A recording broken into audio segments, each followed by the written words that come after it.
Okay, so same day, new video. I am just completely unimpressed with the rolling coal aspect of this thing right at the moment. I thought we would get away from that with that pump, but apparently not. Hang on just a second. I can see that my lens is just smeared with God knows what, so hang on. That's got to be better. So anyway, what we're going to do is we're going to take and yank. I'm going to pull number 3 injector out and pull it apart and see if there's anything goofy going on inside of it.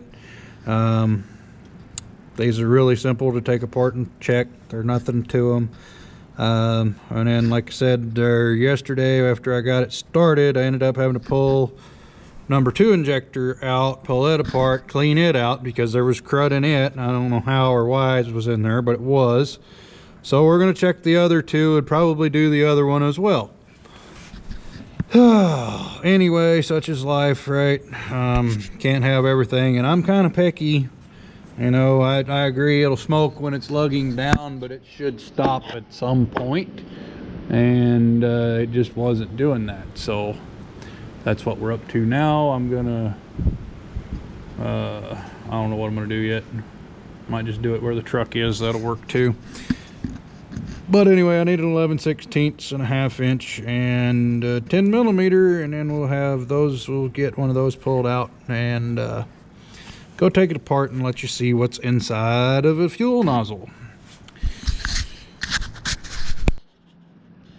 Okay, so 11/16.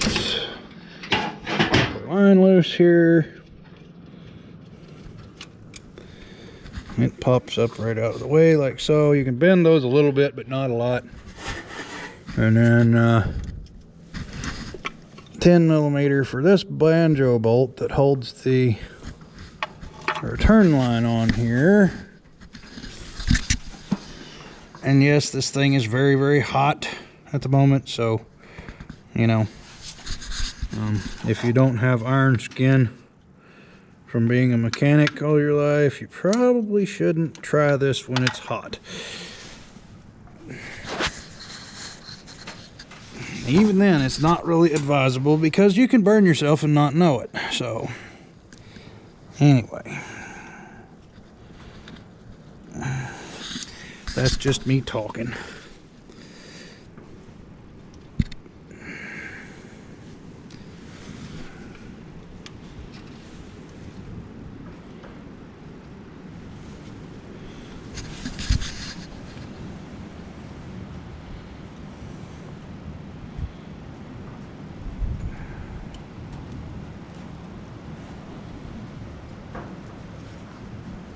Okay, so the bolt's out. Now, where did my copper washer go that was on that thing? Or is it still on there, I wonder? Oh, there it is over there. Okay.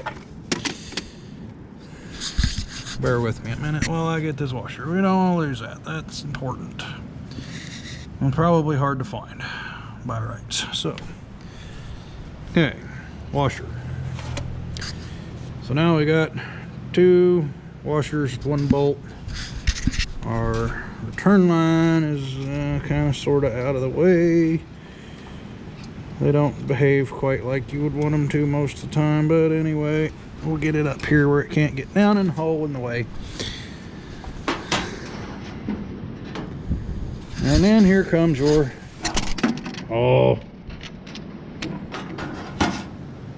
half an inch wrench is for this bolt, and boy, that one's tight compared to what the other one was, but hey, such is life. Let's go right here. Boy, dang.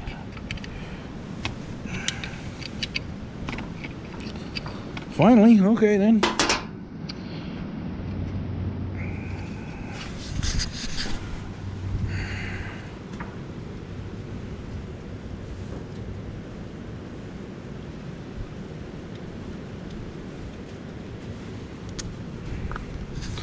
There's our retainer.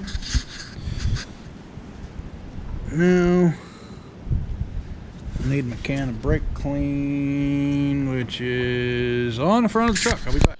So here we go. Just spray that off real good right there. Flush away any crud that might be sitting on that, and we should be good. So now that one's gonna be stuck. No big deal though. Just give it a twist with a wrench like so, and it should pop right out just like that. Now this one has anti-seize all over it because I put anti-seize on them when I put them back in, because sometimes they get really stuck really bad really fast. But anyway, so next step, I'm gonna wash this thing off the brake clean and then go put it in the vise and take it apart. Okay, so this is a interesting pattern anyway on here.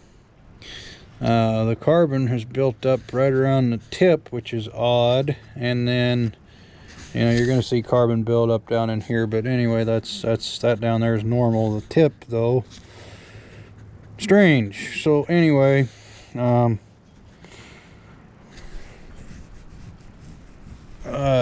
need a 3/4 wrench, and we will take this apart and see if there's anything funky going on. I'm hopeful that there is, but I'm also hopeful that there isn't, because if I can find enough of, or find one more that's got crud in it, maybe we won't have quite such the plume of smoke. But then again, I really don't want to know where the crud came from, because it was in places it shouldn't have been, and no possible way it could have gotten there. So anyway, that's what we're up to. Got to finish hosing this thing off. I'll clamp it to the vise, grab a wrench, and turn the camera back on. Okay, so clamped it in the vise, wrapped the rag around here, clamped it in the vise, took 3/4 wrench, popped this loose right here. That's where you need to stop. Take it out of the vise, and then see if I can get this thing to stick in my pocket while I do this. But anyway, unscrew it the rest of the way. Over here you'll have, okay, it came out with it. So see, here's 2 little shims over here, okay? And then over here we have, pop it. And you got this piece, which is just a guide, more or less. Slip her out. Okay.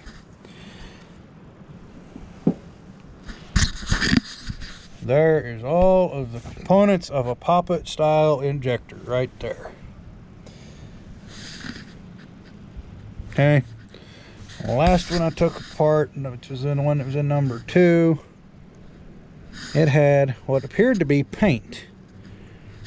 Little specks of paint on this face right here,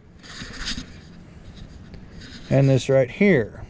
Okay, I don't know where that came from. I have no idea, but that was there. So anyway, could have been a lack of cleanliness on my part when I put them in. I don't know. Wasn't exactly in the greatest of conditions when I put them in, which I'm not now either, because this is not obviously a fuel injection shop, but it's really not that scary if you do a little bit of diligence here. So anyway, you have this piece, which again is more or less of a spacer. This is your actual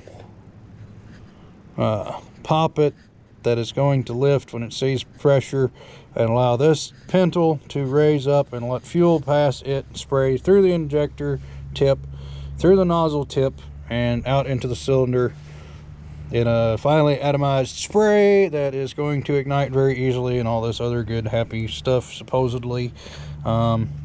These ones have a manufacturer's name, it says Italy, which I'm not impressed with, and number on there, and they're all, both of these are the same part number at least, so that's good. So basically I'm just going to clean this up, put it back together, tighten it back up, put it back in, grab number 1, do this over again, and then we'll see what happens after that. It's running a little rich, way too rich to suit me actually, and we're probably also going to have to go through the timing and make sure we're set right on that. Anyway, so let me clean this up, put it back together, we'll put it back in, grab the other one, do the same process to it, and then we'll fire it up and go see what happens. Well, hello and welcome again to River Valley Farm. Actually, never mind. I'm just going to add this onto an already existing video that I have started editing, and we'll call it good. Anyway, we are going to go through the injection pump timing procedure on this thing, because that's really and truthfully only other reason I have that it could be running like crap the way it is. Okay. When I say it runs like crap, I mean it really runs like crap. So, procedure, relatively a simple one. I need to take this cover here off, and then turn the engine. It says counterclockwise at this end, whatever, we'll figure that out when the time comes. But anyway, turn the engine, and then when there's a 3, hang on a minute, I got the Bible over here, so let's just look at it and make sure we're right, or I'm right. 216, so okay, 215. So remove the drive gear cover plate. Turn the crankshaft counterclockwise as viewed from the front of the engine until the appropriate timing mark is in the lower left corner. This means the engine is on number 1 compression stroke. Okay, so 179, we want 3 in the corner, in that corner. Then when the pump, when it reaches that position, continue to rotate the crankshaft until a specified timing mark on the flywheel or front pulley aligns with the pointer. Refer to section 1, page 17B for specified static timing. Remove the timing hole cover from the pump housing. The scribe line on the face cam must align with the timing pointer on the roller retainer. Illustration 218, which is going to be, that's 28, so 218 is going to be 213, 215, 218, this guy right here. So there's something that's going to line up with something in there, and we can rotate the body of the pump to accomplish that if it's not too far off. Which we hope it's not, but again, this engine has been into and we don't really know what we got. So anyway, we're going to go through this and see what we can do. Or at least how close we can get it. First things first though, since I'm tired, so very, very tired. Well, if I can even get it out of there.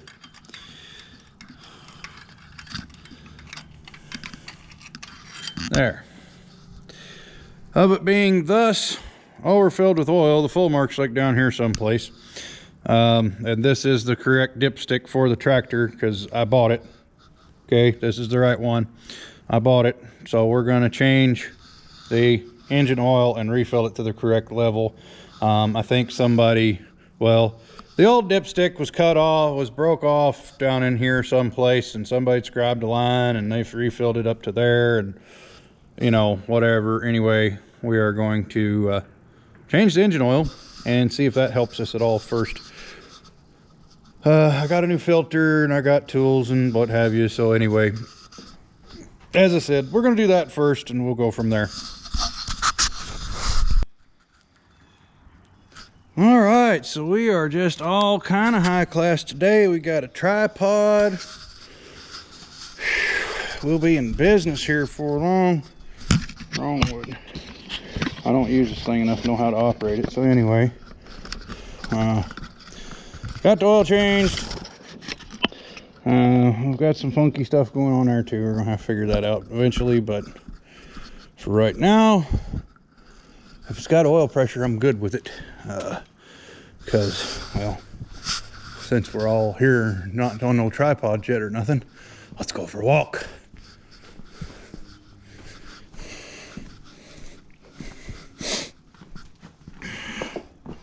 See that?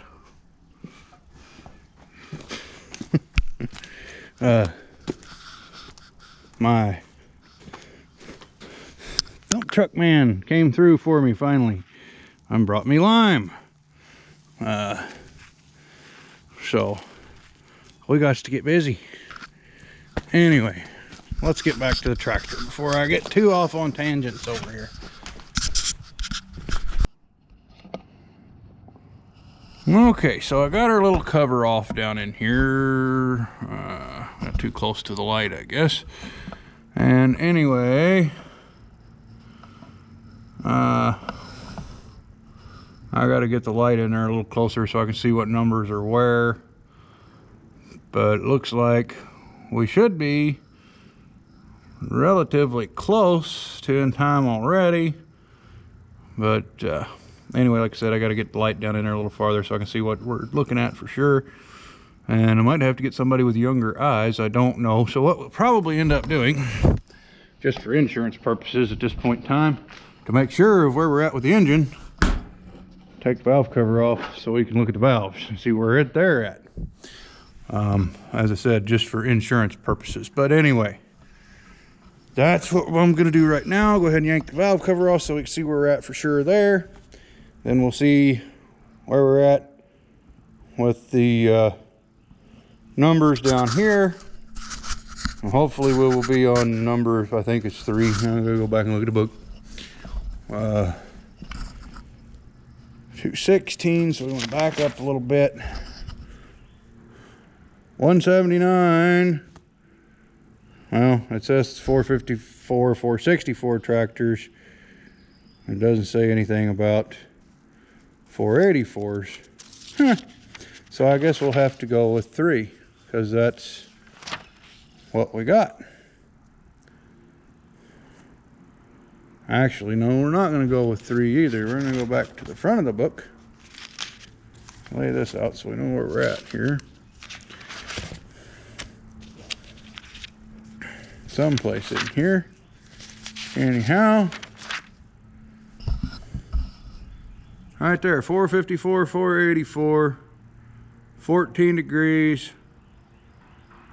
Static timing, 4 top dead center, 14 degrees.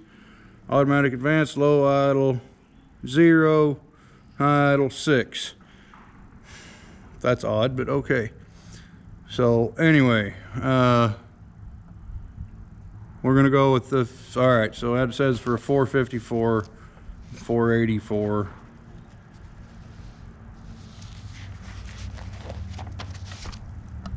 Turn this page here.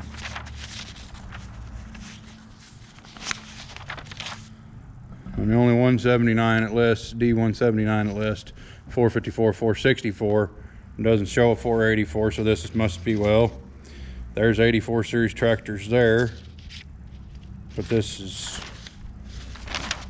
all right, that's all the more chart we got, so I guess that's what we're going to use. I hope that's right.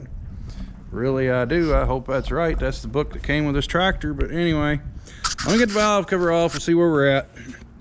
I'll look around and see what we got. All right, so I've got the valve cover off and all that good stuff, and I have, well, is that 2 or 3 down there? My eyes keep playing tricks on me. I ain't real sure what I'm looking at half the time. Sucks getting old. Sometimes you need things like glasses, and well, I already wear glasses, but bifocals. That sucks, but anyway, looks like I need to come just a little bit farther, because that should be, yeah, that's 4 down there, so we've got 3 over here. So we need to come a little farther with it. A little farther. So hang on a minute. Start the roof for a bit while I fix this.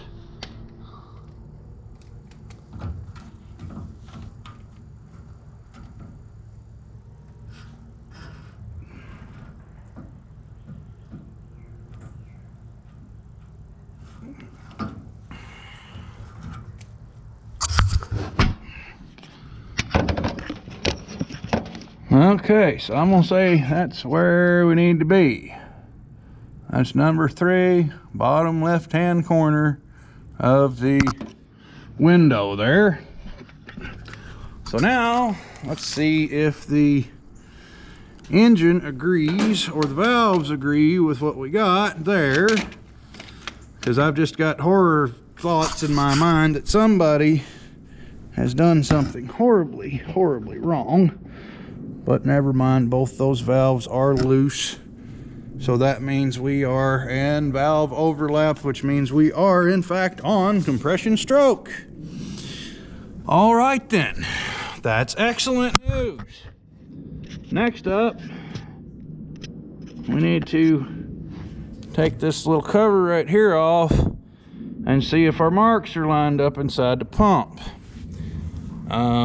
Hopefully they are, but we'll find out soon enough. Let me go find a screwdriver good enough to take him out of there with. Okay, so screws come out easier than I thought they would. They were tight, but they weren't like death tight. They didn't have a death grip in there either, so that's good, which they shouldn't have. Yes, it's normal. We will lose a little fuel when we open this up, and I should probably really go turn off the tank, actually, because if I don't, it's going to sit here and bleed all over everything. I'll tighten this screw back up.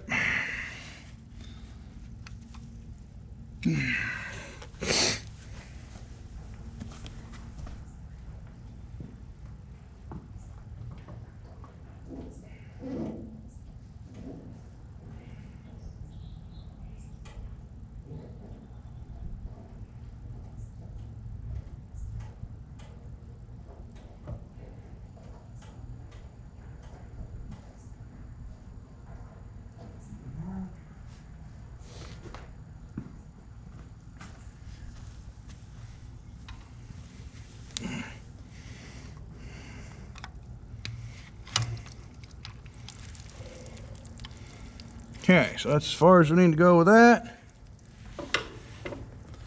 Now then,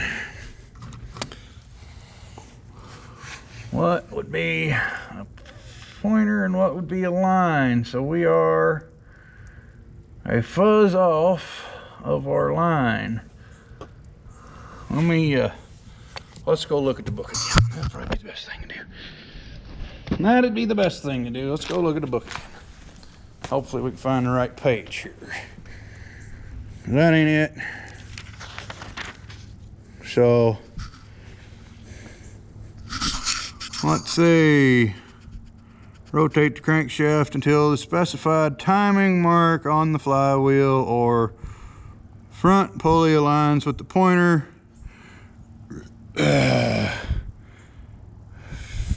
Section 1, page 17B for specified static timing, which I think that's where we went a little bit ago.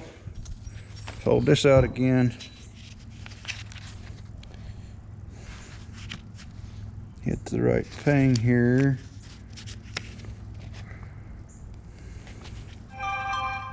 There goes my phone. Awesome. Section 1. 9, section 1, 8, 1, 7,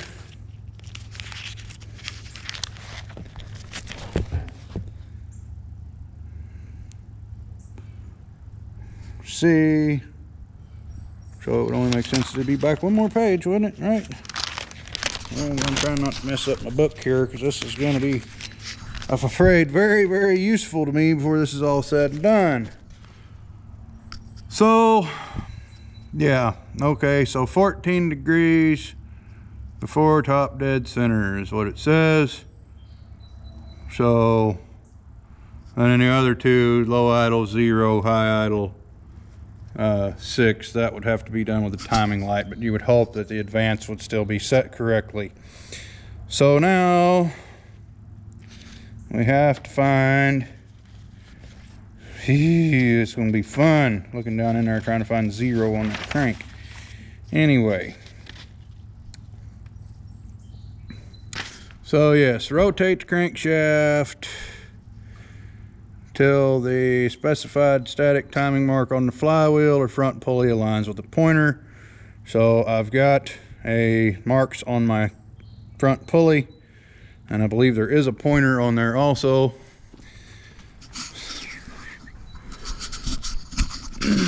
which indeed there is. But which mark do we want? Because I can barely kind of sort of make out the hash marks and not much else. Lovely thing that this is down in here. So let me figure this out and we'll go from there. I can only expect that 0 should be down there somewhere. And we're probably, well, no, actually, I don't know. Let me work on this for a minute. All right, so near as I can figure, by looking at this, we still got our 3 right there in the window there. And again, best I could tell, we've got 14 lined up on the pointer. I can't find a picture of the actual crank pulley here that is marked and shows what is what. And the numbers, of course, are rubbed off of this one. But if I'm figuring correctly, 0 should be at the bottom end, and then I counted up 14 marks, which actually we can do this real quick. Oh, I didn't count 14 either. I counted, I don't know, you can't see it. You can't tell what it is. I'm gonna go with, actually, we're gonna go with that mark right there. As being it. And then we've got here, I'm gonna move my big finger out of the way, so I don't know how well y'all could see in there, but anyway, there's marks, there's a mark, and then find some place to put the light where you might still be able to see something in there, but anyway, whatever. This piece right here is what they're calling the pointer. My mark is somewhere up here. So I don't know if we're going to be able to get it in time or not, but we're going to give it a shot. If worst comes to worst, there's 3 bolts. Oh, in here that we can loosen and move the what holds the pump to the gear. Okay. Or the keyed piece that goes on the pump shaft that we tighten the nut down onto, that center nut. And then, like I say, there's 3 bolts around it there. We can loosen them and try and turn that piece inside the gear and get what's left of what we need. So anyway, we're gonna try first just turning the pump body, seeing how close we can get to that way, and then we will probably have to go back and do the other as well. But anyway, that's what we're going to start with right here right now. So I need to get a 1/2-inch socket long extension, loosen those up, loosen up the injection lines, and give this thing a twist and see how close I can get. Bear with me while I do all that. All right, so that is, dang, light fell off. Anyway, I don't know how well you guys can see that, but that's now pretty close to lined up there. So if we come over here, look at the mark on the pump, which hopefully I can get an angle where we can see everything, hopefully. But that mark on the pump is now about a 1/4 inch above where I had it before. Okay, it's about a 1/4 inch above where it was when the last pump was on it, or well, this pump on it before I had it rebuilt. So I'm hopeful this will solve my running issue that I've been having. So I got an order to test that, and I need to put the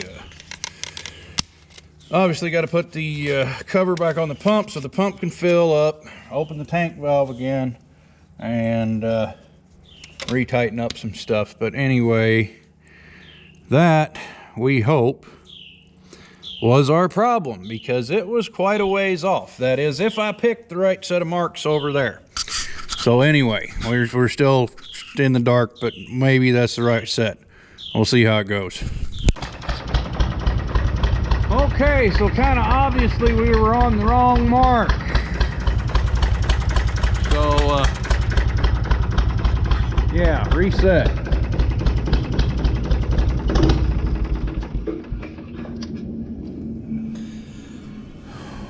So, very, very hard to start. Basically, no throttle response where we've got it right now. Yeah, so, not 100% sure what we're going to do about this other than put it back in time. I'm going to put the 3 back in there and then try the opposite end of the spectrum and see what we get then.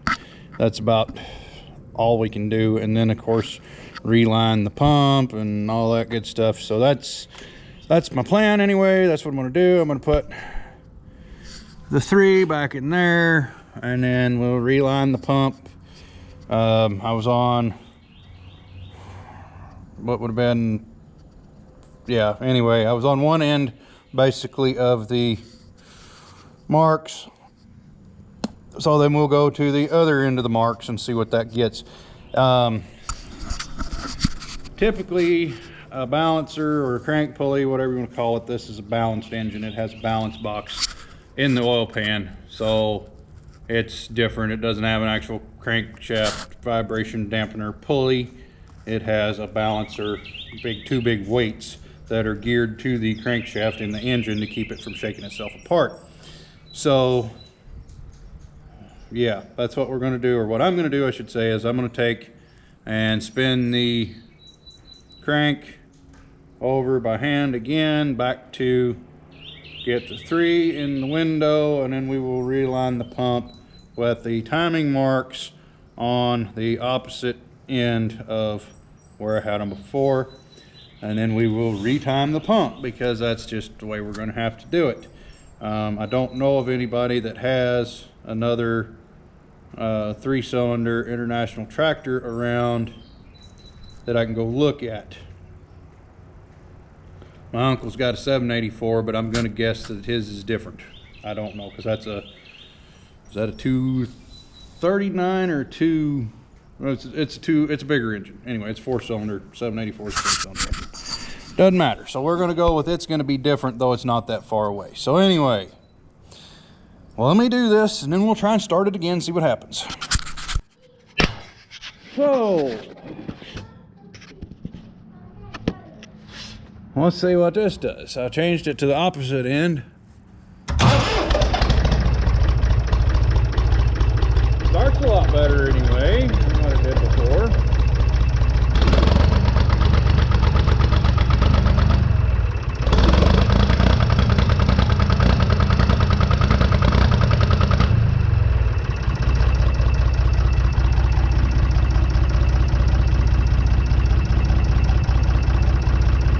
Still not real impressive though, is it?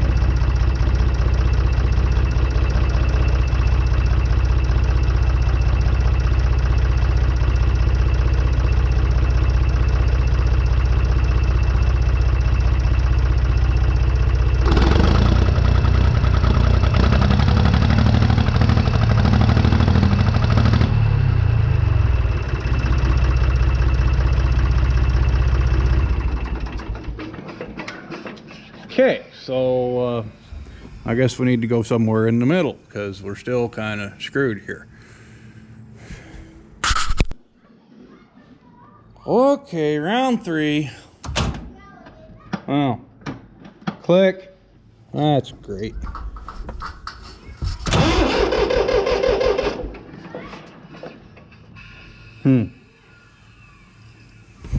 Guess we might have to bleed it this time.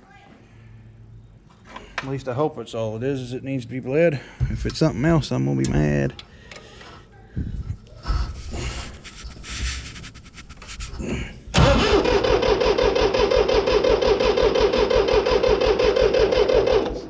That appears to be what it was.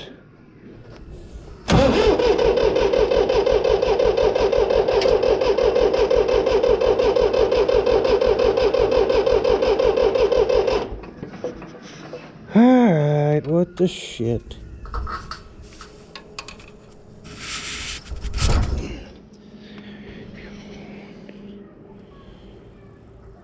Well, appears we're not getting any fuel, which is gonna make me mad.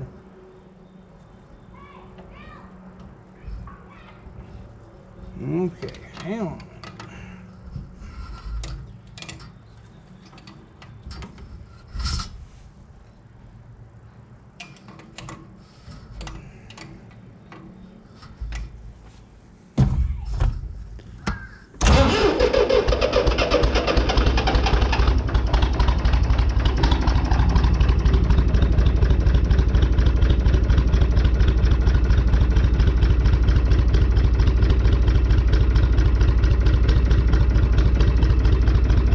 That get so far off.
Anybody got a match?